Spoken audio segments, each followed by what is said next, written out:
Hi, I'm Chloe Wilmore. I'm Japheth Wilmore. And this is Clark Wilmore. He's our son and he has MPS 3A, also known as Sanfilippo syndrome. He was diagnosed with Sanfilippo syndrome in December of 2024.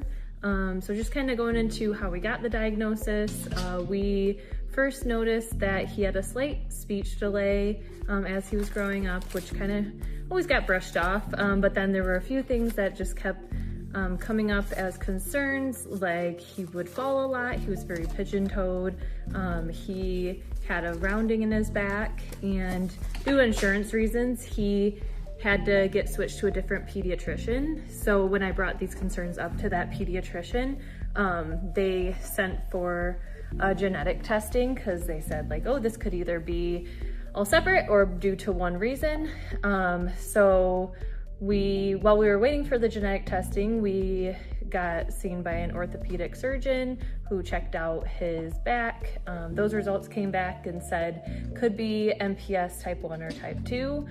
So at that point, we started really researching and getting a little nervous because we never expected that this would be what he would get diagnosed with.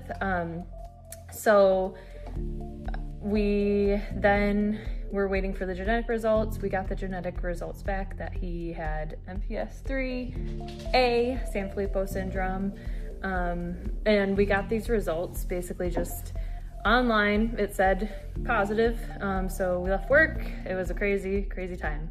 But after that, my husband here started researching and finding any clinical trial or anything that we could do for him. So kind of let you go into that. Yeah, so we started looking at clinical trials and everything was full or said they weren't accepting or he was too old. And so it was in January that we actually found that a new site was added for a clinical trial, and we reached out and they had a little bit less restrictions as far as age. And so we applied, and then in April, we ended up going for the screening. We were there for about a week. He got tested, and he passed all the tests that were required to get admitted into the trial.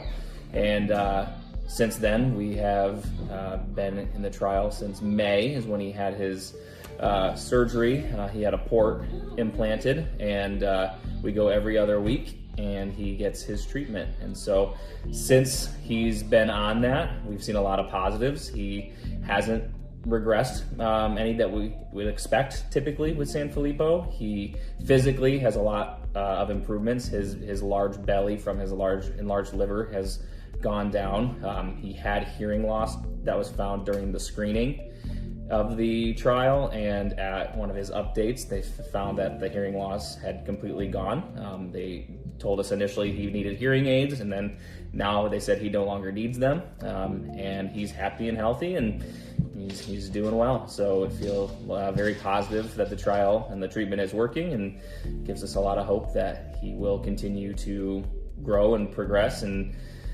our hope is that he gets to eventually get this treatment or some form of treatment long term, and he can live a long, happy and healthy life. And really, that's the hope for all children and families with MPS 3 specifically, because that's what we're involved in, is that they can get a treatment and keep living their life long and happy. So yeah, thanks for listening to our story, and bye.